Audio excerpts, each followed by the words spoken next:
Os guerreiros se preparam para a grande luta. É Jesus o capitão que avante os levará. A paz do Senhor, meus irmãos. Tudo bem? Amados, nós estamos aqui para darmos início a mais um trimestre da Escola Bíblica Dominical. E nessa Escola Bíblica Dominical nós iremos estudar um pouco acerca do tema Elias e Eliseu, um ministério de poder para a igreja, para toda a igreja. Elias e Eliseu, um ministério de poder para toda a igreja. Irmãos, nós estamos neste momento dando início a mais um. Lembrando que o tema da lição do trimestre passado foi acerca da carta aos Efésios. E na lição do trimestre passado, nós estudamos já de forma online, por conta de todos os acontecimentos que têm ocorrido, mas particularmente, irmãos, a CPAD decidiu por relançar uma lição antiga, mas que não foi feita em grande escala. Por isso, nós optamos por fazer uma eleição e o tema que fosse vencedor, nós estaríamos estudando. E o tema que nós vamos estudar, na verdade, foi o segundo colocado. O primeiro teve um probleminha, então a gente optou por dar sequência e estudar hoje o tema do segundo colocado, que foi o tema que foi estudado no primeiro trimestre de 2013, mas permanece bastante atual. Por isso, irmãos, por isso, irmãs, vamos acompanhar as aulas de modo bom para a honra e glória do nome do Senhor. Lembrando que hoje, especificamente, por conta da ceia, nós estaremos passando e ministrando a aula de forma gravada. Mas as demais semanas, permitindo Deus, com a ajuda de Deus, voltaremos ao sistema da nossa aula de forma ao vivo para louvor e glória do nome do Senhor, o nosso Deus. Amados irmãos, vamos então, para darmos início a esse trimestre, orar ao Senhor, pedir a bênção do Senhor. Muitos dos nossos irmãos estão necessitados e profundamente necessitados da bênção do Senhor. Oremos então por eles.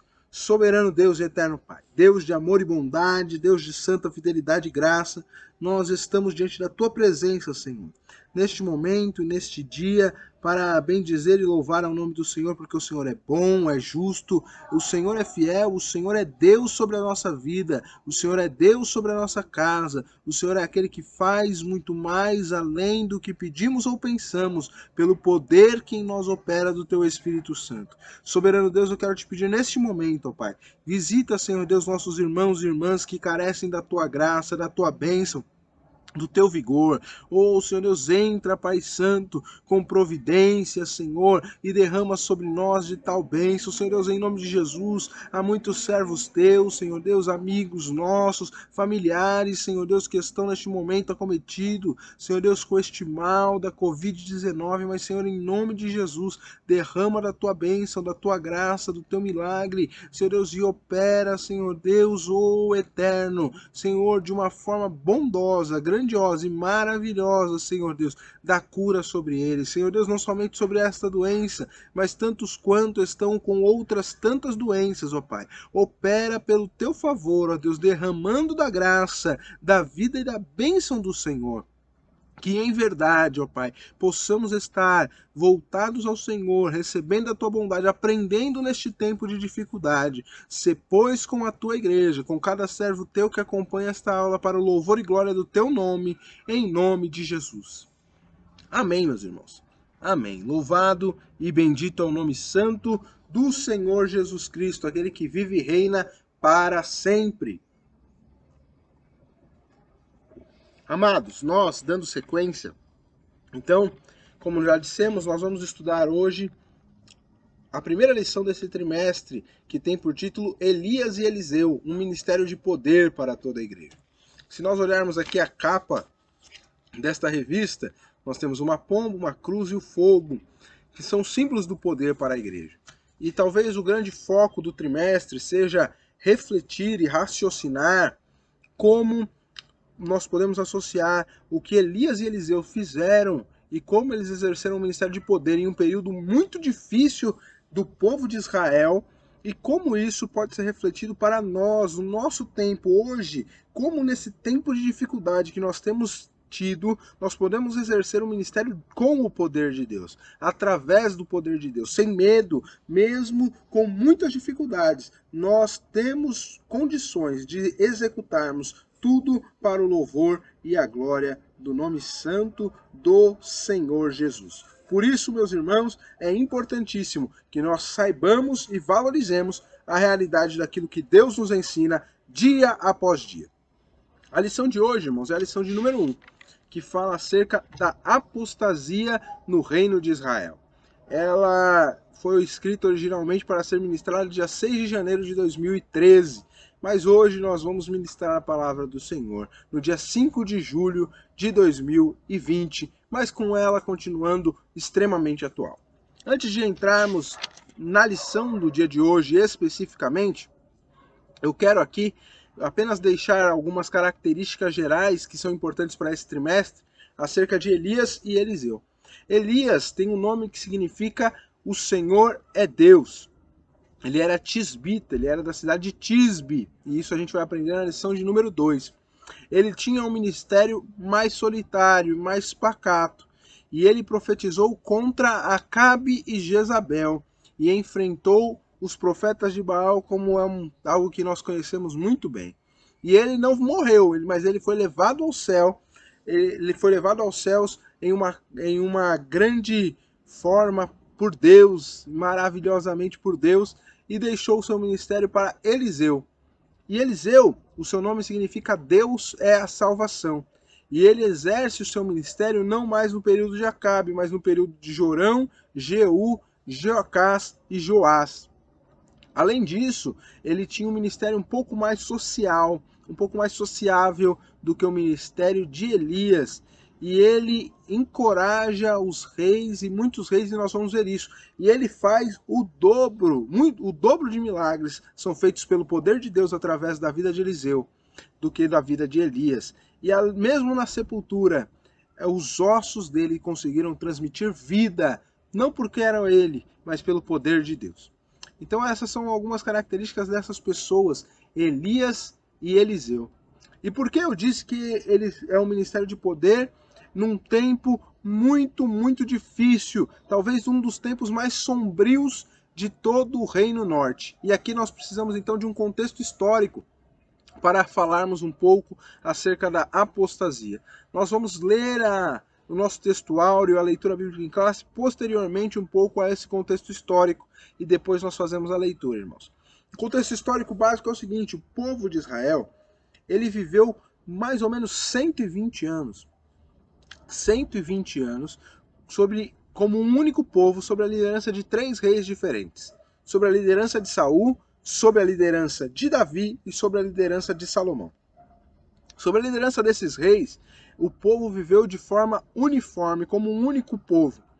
Porém, após morrer Saul, quem assume o trono é seu filho Roboão. E em Roboão acontece uma divisão. E então nós temos a divisão do povo de Israel em 2 povos. O reino norte, chamado também de Israel, ficou com 10 tribos e ficou sob a liderança de Jeroboão. E o reino sul, com 2 tribos, ficou sob a liderança de Roboão e foi chamado tribo de Judá. E aí nós temos a distinção. No reino norte, apenas reis maus e reis que fizeram o que era mal aos olhos do Senhor. No reino sul, nós tivemos também alguns reis que fizeram bem e coisas boas, porém a maioria, infelizmente, foi mal.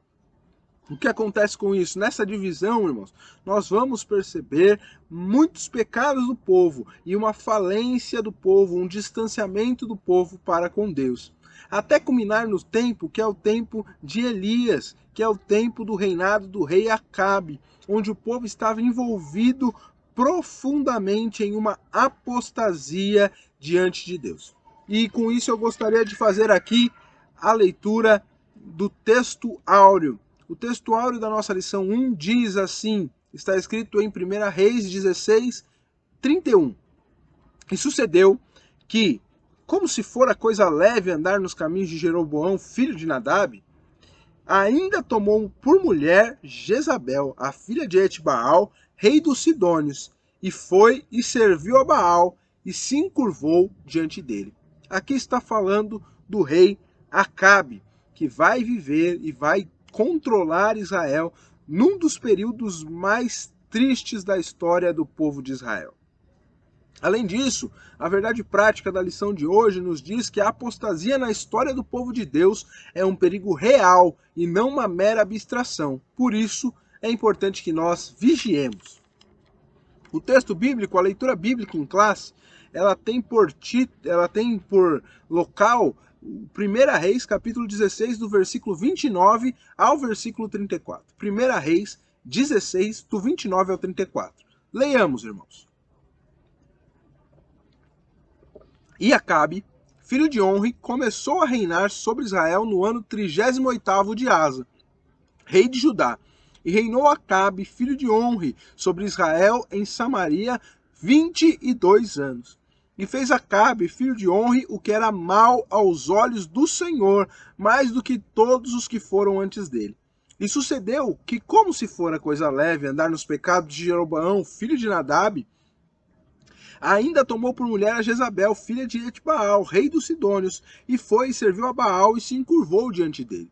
E levantou um altar a Baal na casa de Baal que edificara em Samaria. Também Acabe fez um bosque, de maneira que Acabe fez muito mais para irritar ao Senhor, Deus de Israel, do que todos os reis de Israel que foram antes dele. Em seus dias, Iléu, Betelita, edificou a Jericó, morrendo Abirão, seu primogênito, afundou.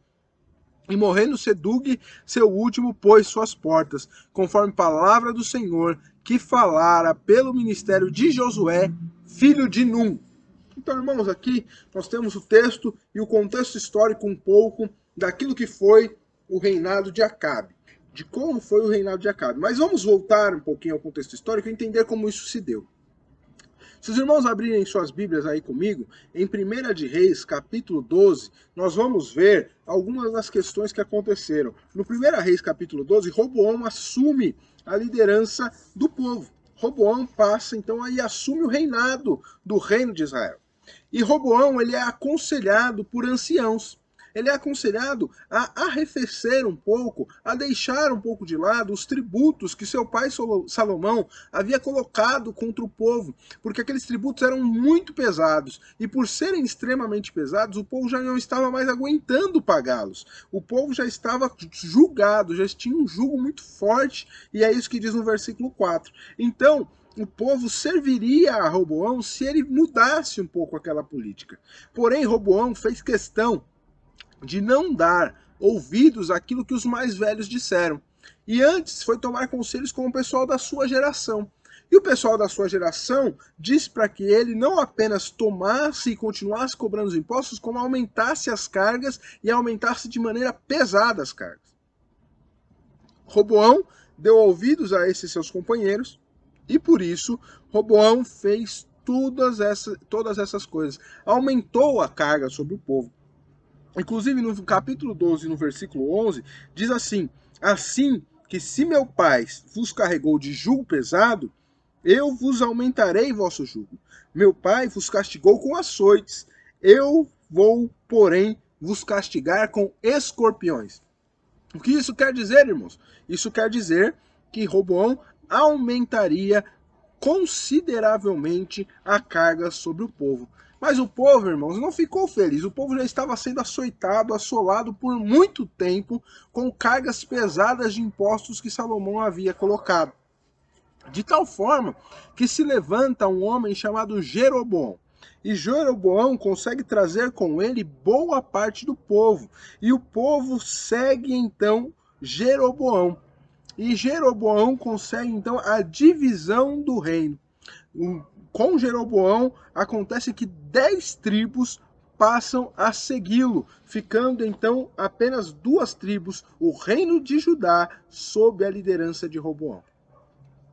E Jeroboão passa a olhar e ter o domínio sobre boa parte do povo de Israel, de toda aquela nação. Só que Jeroboão, ele é picado pelo sentimento do orgulho e do poder.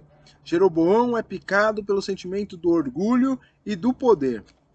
O capítulo 12, no versículo 23, diz assim, 26, perdão, 26 diz assim: E disse Jeroboão no seu coração: Agora tornará o reino à casa de Davi, se esse povo subir e fazer sacrifícios na casa do Senhor em Jerusalém.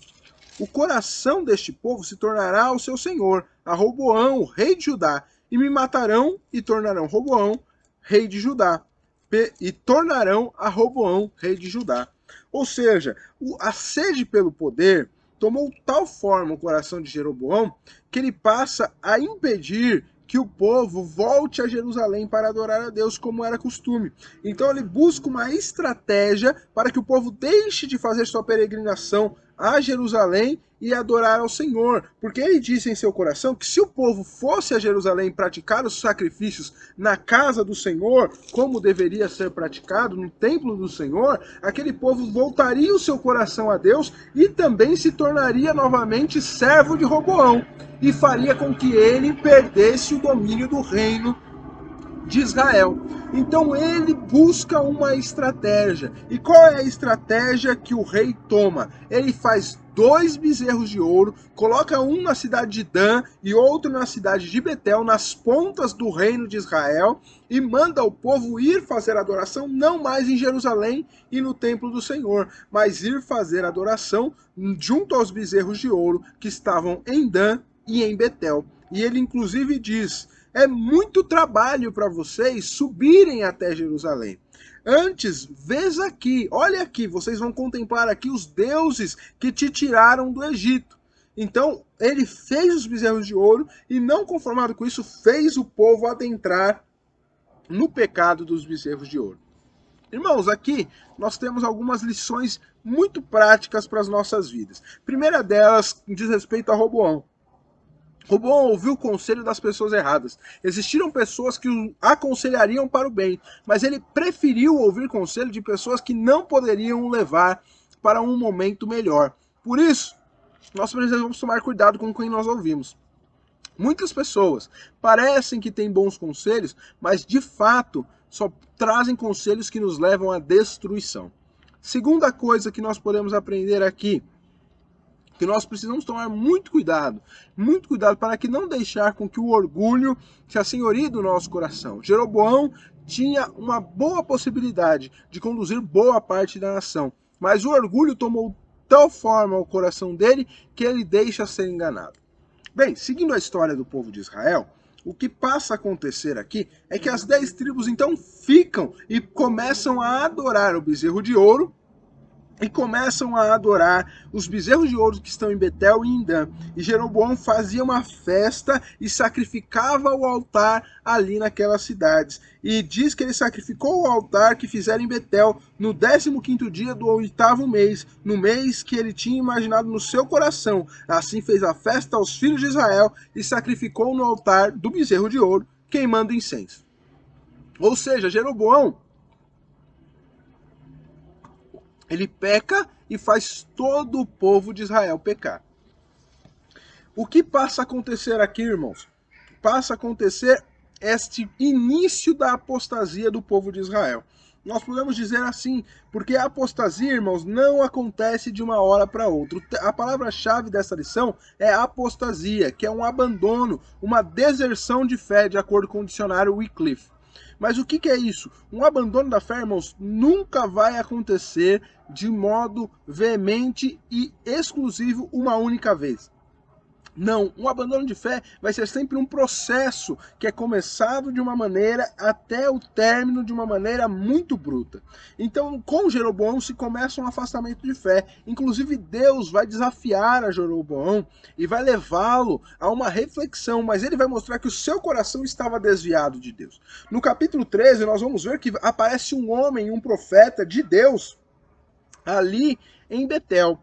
E este homem de Deus fala com Jeroboão, dizendo que para mostrar que Deus, o Senhor Deus de Israel, era o verdadeiro Deus, todo aquele altar seria fendido no meio, aquele altar seria quebrado. E não somente isso, Jeroboão sentiria no seu corpo, na sua mão, a marca do poder de Deus.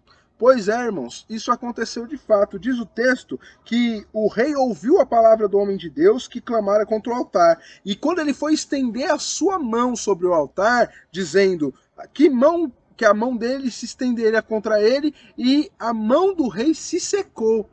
E o altar se fendeu no meio, e a cinza queimou sobre o altar, como o sinal que o homem de Deus apontara pela palavra do Senhor. E aqui, irmãos, nós podemos tirar outras lições. Primeiro, esse homem de Deus, esse profeta do Senhor, não tem nem nome. Nós não sabemos quem foi esse profeta do Senhor que falou com Jeroboão. Tudo que nós sabemos é que ele foi e levou a mensagem de Deus. E como ele levou uma mensagem verdadeira de Deus, o que ele disse aconteceu. Ali também nós temos a clara convicção, claramente Deus mostrando a Jeroboão e ainda nos ensinando no dia de hoje que ele é o único Deus verdadeiro, ele é supremo e soberano, não há ninguém como ele. Logo, é fato, é claro e é evidente que apenas ele faz o que quer, como quer. Não existe ídolo, não existe imagem, não existe nada que se compare ao Senhor. Talvez isso nós podemos refletir um pouco no que está escrito no Salmo de número 115. Salmo 115 vai nos ensinar acerca desta mesma verdade, porque ele vai dizer não a nós, Senhor, mas ao teu nome da glória, por tua benignidade e tua verdade. Que dirão as nações, onde está o teu Deus? Mas o nosso Deus está no céu e faz tudo o que lhe apraz. Os ídolos dele são de prata e ouro, obra das mãos dos homens. Tem boca, mas não falam. Tem olhos, mas não veem. Tem mãos, mas não apalpam. Tem pés, mas não andam. Nem som algum sai da sua garganta. Tornem-se semelhante a eles todos os que fazem e todos os que confiam nele. Confia, ó Israel, no Senhor. Ele é o teu auxílio e o teu escudo. Salmo 115. Ou seja, esses ídolos são todos mentira. E Deus mostra isso claramente para Jeroboão, e isso fica claro para nossas vidas ainda no dia de hoje. Mas olha só para a gente sentir como estava a apostasia do rei Jeroboão. O rei Jeroboão, ele então está claramente dito no versículo 6 do capítulo 13, que ele responde ao homem de Deus dizendo: ora, a face do Senhor teu Deus, e roga por mim, para que a minha mão se restitua. Ora para o Senhor teu Deus. O que Jeroboão deixou claro é que não era o Deus dele. O Jeroboão não confiava no Deus de Israel, não confiava no Deus verdadeiro. Mas ele pede para que o profeta, para que o homem de Deus ore por ele, para que ele seja sarado.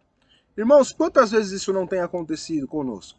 Quantas pessoas nós conhecemos que não amam a Deus, que não servem a Deus, que muitas vezes não querem nada com Deus, que estão completamente envolvidas em pecados, que estão envolvidas em idolatria, mas elas, vira e mexe, podem voltar para um de nós e falar assim: olha, eu estou com uma necessidade aqui, ora para que eu possa ser curado, ora para que eu possa ter a porta aberta, ora para que meu negócio prospere. Muitas vezes isso pode acontecer. E qual que é a nossa função enquanto homens e mulheres de Deus? É orar, irmãos. Aqui diz que então o homem de Deus orou diante da face do Senhor, e a mão do rei se restituiu e ficou como antes. Porque a nossa função é fazer aquilo que nós somos chamados para fazer. Mas é interessante, eu gostaria de falar que se algo tem acontecido, irmãos, nós também devemos levar a mensagem de Deus para as pessoas. Porque aqui Deus mostrou quem ele era, e nós precisamos revelar quem Deus é, antes apenas de orar para as bênçãos de Deus. Então, Jeroboão comete uma série de pecados, e ele foi um rei que fazia o que era mal aos olhos do Senhor, de tal modo que Deus fala que ele não teria descendência no trono, ele não teria um trono perpétuo, ele não teria um trono que permaneceria no trono do Reino Norte. Acontece que o filho de Jeroboão, Nadab, assume o trono, só que ele começa a reinar, continuou fazendo o que era mal aos olhos do Senhor. Capítulo 15, versículo 26 diz isso. E fazendo isso, ele segue os caminhos do seu pai, mas só que existe uma conspiração de Baasa contra ele, e ele é morto, e aí ele perde o trono. E aí Baasa assume o trono. Só que Baasa assume o trono e ele continua governando e fazendo o que era mal aos olhos do Senhor. E diz uma expressão no versículo 34 do capítulo 16. E andou no caminho de Jeroboão e no seu pecado que tinha feito pecar a Israel. Qual foi a sequência, irmãos? Jeroboão fez o que era mal, o seu filho continuou fazendo o que era mal, e aqui Baasa continuou fazendo o que era mal, andando no caminho de Jeroboão, um caminho de idolatria, um caminho de apostasia. Eles estavam cada dia mais se afastando, abandonando a fé, abandonando a Deus. O que acontece com Baasa? Também é morto. Baasa morre e a partir disso o reino fica dividido entre duas pessoas, entre dois homens, Onri e Tinri, e Onri assume posteriormente o trono. E Onri é um homem que também faz o que é mal aos olhos do Senhor. Diz o texto bíblico, no versículo 25 do capítulo 16, que Onri fez o que era mal aos olhos do Senhor e fez pior do que todos que foram antes dele. E andou em todos os caminhos de Jeroboão, filho de Nedab, como também fez seus pecados que tinha pecado, irritando ao Senhor, Deus de Israel, com as suas vaidades. O que passou a acontecer, irmãos? Aconteceu que Onri faz pior do que os outros reis. Ou seja, aqui nós temos claramente um caminho de apostasia, vão se afastando da fé. Só que Onri, ele começa a andar e começa a fazer também, não somente idolatria, mas também fazer ligações políticas. E por isso ele faz com que o seu filho, Acabe, se case com uma mulher por nome Jezabel. Esta mulher era uma mulher que era filha do rei dos Sidônios ou dos Filícios. Então essa mulher, Jezabel, se casa com Acabe e assume o reinado junto com seu esposo do reino de Israel depois da morte de Onri. E aí nós entramos no texto que nós lemos. Então nós vemos como o povo das 10 tribos está passando por um momento que a gente pode deixar claro, um momento sombrio na sua história, um momento muito triste na sua história, porque é um momento de total deserção para com Deus. É um momento de plena deserção para com Deus. E faz o que é mal, e depois faz pior, e depois faz pior, e depois faz pior. No reinado de Onri, irmãos, para que os irmãos ficam sabendo, ele compra toda ali a região de Samaria, ele compra aquela região por um determinado valor e passa, portanto, a realizar uma grande obra naquele lugar. Ele passa a realizar ali uma obra que vai tornar aquela cidade, a cidade de Samaria, a capital do império do reino de Israel. Irmãos, então Acabe assume nesse contexto, com seu pai sendo um homem extremamente voltado contra Deus. Para que os irmãos tenham noção, apenas do contexto ainda, o reino norte, o reino de Israel das 10 tribos, teve 19 reis de 9 descendências diferentes. Não se fazia muito sucessor por conta do pecado desse povo. Então, Acabe assume o trono, e ele assume um poder diante daquilo que a nossa lição vai nos trazer aqui, de um casamento misto com Jezabel, filha do rei dos Sidônios, e ali se torna uma grande causa daquela apostasia no Reino Norte. Acabe e Jezabel conjuntamente fazem pior do que todos os outros reis. Diz o versículo 33 que nós lemos que Acabe fez um bosque, de maneira que Acabe fez muito mais para irritar o Senhor, Deus de Israel, do que todos os reis de Israel que foram antes dele. Ele fez muito mais e teve muito a influência e a ajuda de Jezabel nisso. Por isso, irmãos, nós precisamos tomar muito cuidado com as pessoas com quem nós andamos, com as pessoas com quem nós nos associamos. Se alguém está vendo aí e não é casado, muito cuidado com quem você vai casar, com quem você vai se unir, porque nós precisamos ter muito em mente, claramente, que muitas vezes essa mistura pode ser a causa de uma derrocada brutal nas nossas vidas. E isto aconteceu no reino de Acabe. Aliás, no reino de Acabe acontece a institucionalização da idolatria. É o ponto 1, ponto 2 da lição. A união de Acabe com Jezabel se demonstrou desastrosa, pois através da sua influência, Acabe levantou um altar a Baal na casa de Baal que edificaram em Samaria. Ocorreu a institucionalização da idolatria. O autor sagrado destaca isso, porque Acabe fez uma grande abominação. Ou seja, Acabe suplanta o culto a Deus para colocar o culto a Baal de uma maneira muito mais evidente. Havia uma idolatria que passou a ser financiada pelo próprio rei e por todo o reino. E isso nós precisamos tomar muito cuidado. Para que nós prestemos atenção e passemos a analisar a situação, nós precisamos saber que Baal, ele era um deus adorado pelos fenícios e por aqueles povos daquela região, que segundo a idolatria daquele povo, ele era filho de Azera. E filho de Azera, ele era a principal divindade daqueles pontos. Ele era, então, um Deus extremamente adorado. Irmãos, quem vai estudar a mitologia ao longo da história vai perceber que Baal, filho de Azera, ele tem tudo a ver com imagens e esculturas que nós temos hoje no Brasil. Com imagens pagãs que foram instituídas por Constantino no ano 313, quando ele une a igreja cristã que existia naquele tempo, que é a igreja católica, com o tempo atual.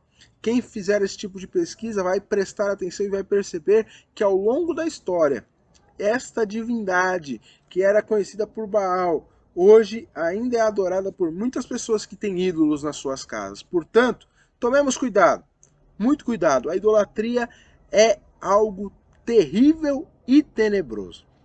Baal, filho de Azera, filho de Asterote, tinha postes ídolos que eram levantados pelo rei ali, em todo aquele povo, grandes ídolos eram levantados e ele era adorado. E houve uma institucionalização, de forma que o Estado levou o povo a adorar aquele Deus, com D minúsculo, obviamente. Irmãos, aqui eu quero deixar claro e evidente para cada um de nós, para que nós reflitamos. Será que nós somos levados pela onda daquilo que as autoridades ou as pessoas que estão em eminência fazem? Porque está claro na Bíblia, irmãos. A Bíblia nos ordena e salienta para nós que nós devemos respeitar a autoridade, que nós devemos orar pelas autoridades constituídas, que nós devemos demonstrar que nós, como servos de Deus, obedecemos às autoridades constituídas, desde que isso não interfira na nossa fé. Desde que isso não interfira no nosso relacionamento com Deus. Por isso, nós tomemos cuidado. Não vamos ser cegos ao obedecer qualquer liderança. Não vamos ser cegos ao obedecer qualquer tipo de liderança. No nosso país, irmãos, hoje, talvez nesse tempo, 2020, muitos de nós temos ficado sem conseguir entender, mas já está acontecendo no nosso país alguma forma de censura com relação à fé. Censura por meio de meios judiciários, legislativos, por meio de autoridades. Nós precisamos tomar muito cuidado para que eles não venham cercear a nossa fé. E, acima de tudo, colocar em nosso coração de que nós não adoraremos e não daremos lugar para que nada venha se tornar um Deus no nosso coração. Aliás, talvez nós não estejamos hoje envolvidos com aquilo que os outros colocam ou com o que os poderes colocam, mas nós podemos estar colocando como ídolos em nosso coração o dinheiro, nós podemos estar colocando como ídolos em nosso coração o status, o orgulho, como fez Jeroboão. E tudo isso não pode assumir o lugar de Deus em nosso coração. O lugar de Deus em nosso coração é um lugar exclusivo, é um lugar de prioridade. Eu estava vendo essa semana acerca do devocional. E eu gostaria de compartilhar isso com irmãos, porque eu acho interessante. Faça uma lista na sua casa aí e coloque as 5 prioridades da sua vida e olhe para ela. Veja se Deus está no primeiro lugar, porque Ele deve estar no primeiro lugar. E a Ele deve ser reservado um tempo e tempo de qualidade, para que o nome dEle venha a ser honrado e assim possa haver sempre na sua vida uma vida devocional ao Senhor. Então, irmãos, que não venhamos colocar nenhum tipo de ídolo em nosso coração, porque a idolatria, ela nos leva à apostasia, a uma separação completa de Deus. O item 2 da lição fala de alguns agentes da apostasia. Eu já disse no contexto histórico acerca de Jeroboão, acerca de Roboão, acerca de Onri. Eu já falei tudo isso no contexto histórico. Na nossa lição trazem esses 2 grandes agentes, o rei Acabe e a rainha Jezabel. Acabe fez grandes coisas até politicamente, sempre buscando um reinado grandioso, mas só que ele foi um desastre espiritualmente. Ele aderiu aos maus caminhos e maus costumes dos cananeus, ele aderiu aos maus costumes do povo idólatra, ele fez postes ídolos e ele imitou aquilo que era mal. Ele seguiu o caminho do seu pai, ele seguiu o caminho dos demais reis e foi exemplo daquilo que era mal. Irmãos, que nós tomemos cuidado em não seguir aquilo que é mal, antes seguir os bons exemplos, aquilo que verdadeiramente é bom, aquilo que verdadeiramente é importante. É assim que nós devemos seguir. Nós não podemos seguir no caminho do que é mal e continuar o que está errado. Antes, continuemos aquilo que está certo, aquilo que está bom, aquilo que verdadeiramente é importante. Segundo a gente, talvez seja a pior mulher de toda a história. O nome dela é Jezabel. Jezabel, mulher de Acabe. Ela introduziu a Israel falsos deuses. E não somente falsos deuses, mas também introduziu em Israel falsos profetas. Ela era obstinada. Ela estava totalmente voltada a implantar em Israel uma adoração a Baal. Ela estava totalmente voltada a colocar postes ídolos, a levar o povo a pecado. Irmãos, é interessante saber que Baal também tem toda uma representação com fertilidade. Então, Baal era símbolo de uma prosperidade.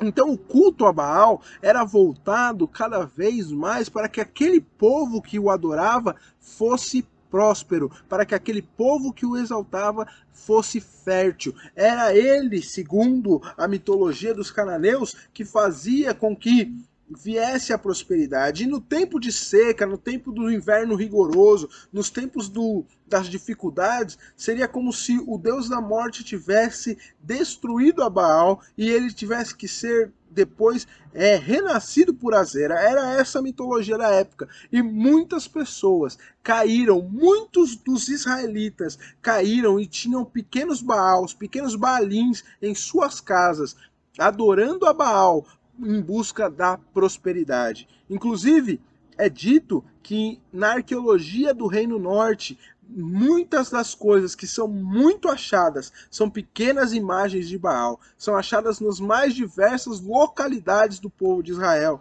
Isso quer nos deixar claro que aquele povo foi totalmente voltado à idolatria, vendendo-se e abandonando o Deus verdadeiro por conta de um Deus que dito e eles pensavam que traria prosperidade para ele.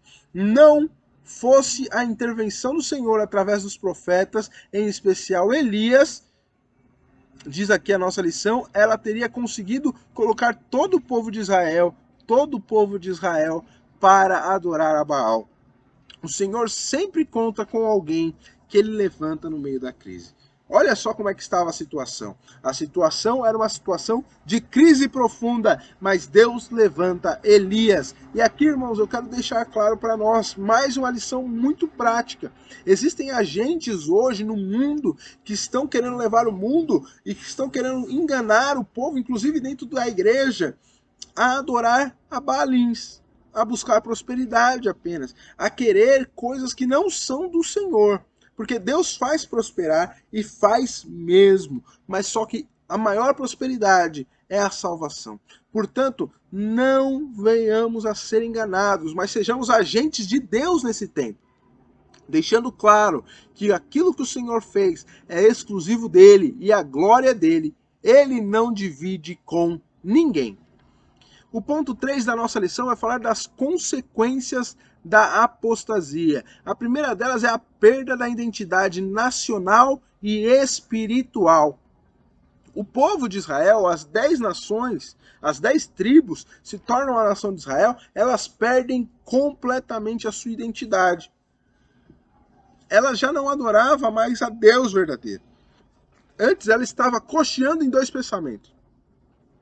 Uns adoravam a Deus, outros a Baal, e outros achavam que era possível fazer um mix disso tudo.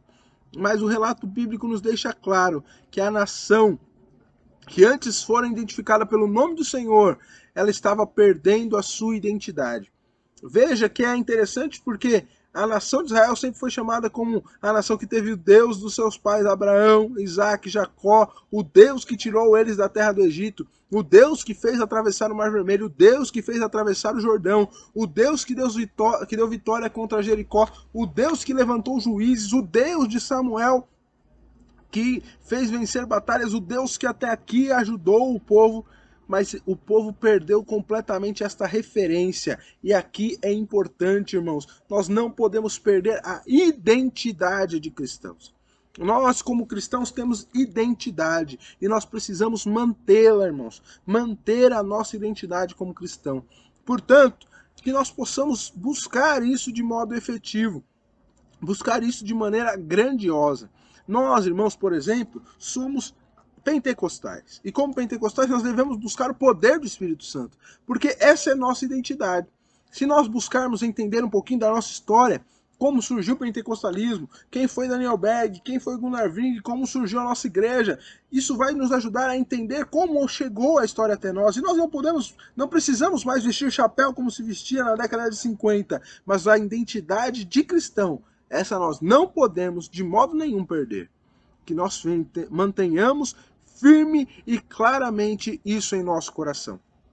Por conta dessa perca de identidade, Deus levanta Elias para julgar o povo e demonstrar que haveria um julgamento divino. E nós vamos estudar isso mais a fundo posteriormente. Mas por causa dessa perca de identidade e por causa deste cenário que está ali de idolatria, de apostasia, Deus faz com que por 3 anos se pare e se totalmente haja uma total seca. E aqui, irmãos, nós vamos aplicar isso na última parte da nossa lição. O ponto 4 diz que a apostasia ela é um perigo real. Abandonar a fé em Cristo Jesus é deliberadamente, segundo o dicionário Cliff, abandonar a Cristo, abandonar as doutrinas básicas de Cristo. Isto é apostasia. E a apostasia é um risco. Irmãos, e ela, como eu já disse, não vem de uma hora para outra. A apostasia ela acontece aos poucos e vai tirando a pessoa o prazer que ele tem em Deus. E ele vai tirando aos poucos. Então a pessoa deixa de acreditar em um pedaço, em outro, e de repente está totalmente envolvida, totalmente voltada, totalmente envolvida num mar de lama tão profundo que não há mais como fazer. É isso que diz em Hebreus, capítulo 6. Então, amados, nós precisamos zelar pela nossa vida espiritual. O cristão deve manter a vigilância e deve manter total reverência nas disciplinas espirituais. Talvez aqui nós precisamos nos voltar e lembrar que existem disciplinas espirituais. Oração, jejum, leitura da palavra, comunhão com Deus, comunhão com os irmãos, busca sempre da santidade. São disciplinas espirituais que nós temos que ter para manter a nossa fé viva e ativa diante do Senhor. Buscando as disciplinas espirituais, nós vamos vencer, e como diz o nosso ponto 2, 4.2 da nossa lição, porque a apostasia é um mal evitável. O rei Acabe foi um rei que fez o que era mal, porque seguiu os maus exemplos, não seguiu os bons exemplos. Davi era um bom exemplo, mas ele preferiu seguir os exemplos dos reinos do norte. Diferentemente do reino norte, o reino sul nós tivemos reis bons e reis maus. Reis como, por exemplo, Ezequias foi um bom rei. Rei como Josias teve um bom momento de reino.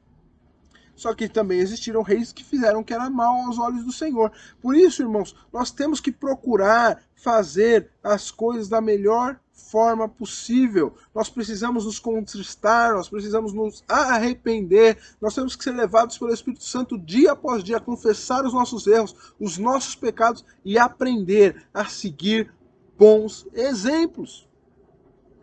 Porque de mau exemplo por aí está cheio. Tem muita gente que quer nos levar a perder a intimidade que temos com Deus. Mas que não sejamos assim. O dicionário teológico do pastor Claudionor Correia de Andrade, ele fala que no cristianismo primitivo as apostasias não eram desconhecidas. Muitos crentes de origem israelita, por exemplo, sentindo-se isolados da comunidade, deixavam a fé cristã e voltavam lá para a lei, porque eles se sentiam isolados e eles não conseguiam entender a graça de Deus, que nós precisemos e nós entendemos que a apostasia é um abandono à fé. E esse abandono vai acontecendo de maneira gradual, mas é consciente. Por isso que nós não deixemos brecha nenhuma, mas que nós vençamos a apostasia. Num tempo mau, como nós vivemos hoje, num tempo de apostasia, como nós vivemos hoje, que nós possamos ser agentes de Deus para declarar e confessar que Jesus Cristo é o Senhor e que nós não arredaremos pé de um ministério de poder para toda a igreja, como foi o ministério de Elias e de Eliseu. A conclusão da nossa lição fala que ficou perceptível nessa lição que a apostasia do Reino Norte pôs em perigo a existência do povo de Deus durante o reinado de Acabe. A sua união com Jezabel demonstrou ser nociva não somente para Acabe, que teve seu reino destroçado, mas também para o povo de Deus, que por muitos anos ficou dividido entre dois pensamentos. As lições deixadas são bastante claras. Não podemos fazer aliança com o paganismo, mesmo que traga algumas vantagens políticas, sociais, financeiras para nós. A verdadeira adoração a Deus deve prevalecer sobre toda e qualquer oferta que nos for dada. E mesmo que essas ofertas tragam grandes ganhos para nós no presente, nós devemos rejeitar tudo o que não coloca a Deus em primeiro lugar. Por isso, eu quero aqui concluir, irmãos, deixando claro, evidente para os irmãos, evidenciado para todos os irmãos, que eles viveram num contexto de dificuldades e nós vivemos em outro contexto de dificuldades. Mas nós que servimos ao Senhor, o Deus verdadeiro, o Deus de Israel, nós precisamos e devemos voltar o nosso coração a Ele, o único Deus. E que nós sejamos Elias, que nós sejamos como Eliseu, mas que nós não sejamos como o povo que se voltou a Baal. Que Deus tenha misericórdia de nós. Nós vamos orar para encerrar.